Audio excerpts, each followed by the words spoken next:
Masih ingat dalam video 8 bulan yang lalu saya mengatakan bahwa Hillary Clinton adalah the unknown devil, iblis yang tidak kita kenal. Seberapa ketidaktahuan kita akan kedevilannya si Hillary Clinton. Di seberangnya ada known devil atau iblis yang dikenal yang namanya Donald Trump. Sekarang the unknown devil friend bergerak. Beberapa hari yang lalu Bernie Sanders menyatakan mundur dari pencalonan dirinya sebagai wakil Partai Demokrat untuk maju dalam pemilihan Presiden Amerika tahun 2020, di mana sebelumnya dia harus berkompetisi keras melawan jagoan internal Partai Demokrat Joe Biden, mantan wakil presiden pada administrasi Obama. Secara kepopuleran, Bernie jauh lebih populer di mata kaum muda Amerika, di mana idenya akan Green New Deal mendapat sambutan hangat. Di pemilihan tingkat awal di berbagai negara bagian Amerika sewaktu mencari tempat untuk calon di Partai Demokrat, Sanders unggul di mana-mana. Tetapi politik adalah politik yang punya kepentingan selalu bermain. Oligarki adalah sekelompok orang pengendali jalannya pemerintahan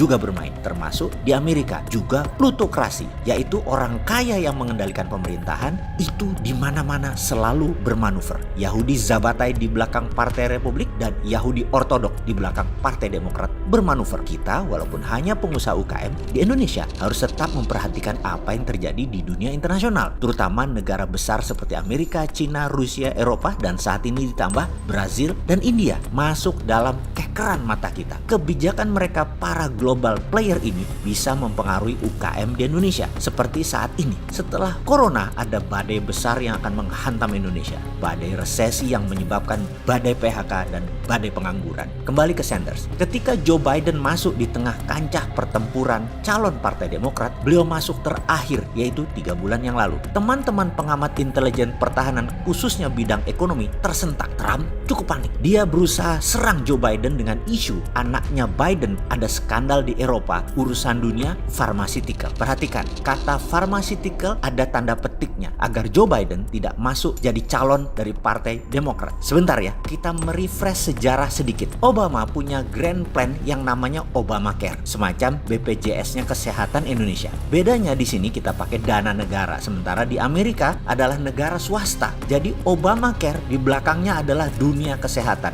mulai dari jasa rumah sakit, alat kesehatan, tenaga medis, dan obat-obatan farmasi. Selama 8 tahun rakyat Amerika waktu itu sehat dan dunia kesehatan tajir melintir-tir-tir. Zaman Trump semua dilibas, urusan medical dan farmasi gak ada yang namanya BPJS ala Obamacare tadi, dibubarin semua. Trump lebih mementingkan industri pertahanan, military industrial kompleks lah yang dibangun sekarang, seperti Koch Brothers, Blackwater, Boeing, oil and gas, tambang mineral, dan banyak lagi incumbent penguasa energi dan jaringan pertahanan, yaitu semua kontraktor pertahanan, defense kontraktor di belakang Trump.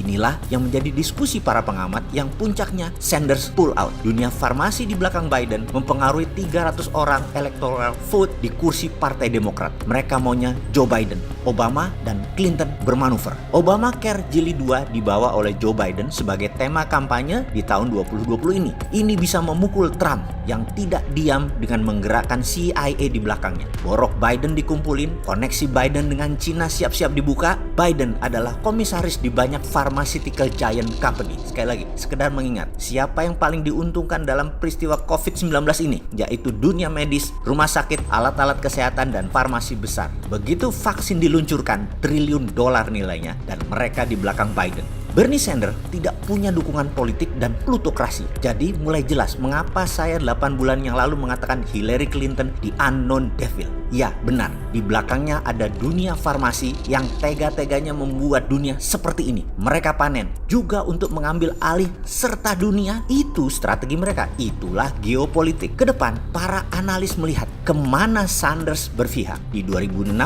dia diminta mundur oleh Hillary sehingga Hillary maju melawan Trump. Saat ini Obama yang minta Sanders mundur. Obama, Biden, Clinton Foundation, dan perusahaan farmasi menekan Sanders dan yang kemudian akan menekan Trump sebagai presiden yang tidak mampu. Akankah demi prinsip MMT Sanders pindah ke Trump sehingga Trump berpeluang merusak dunia 4 tahun lagi? Terlepas dari itu semua, memang ini jalan takdir. Yang pakai economic model MMT memang harus Indonesia.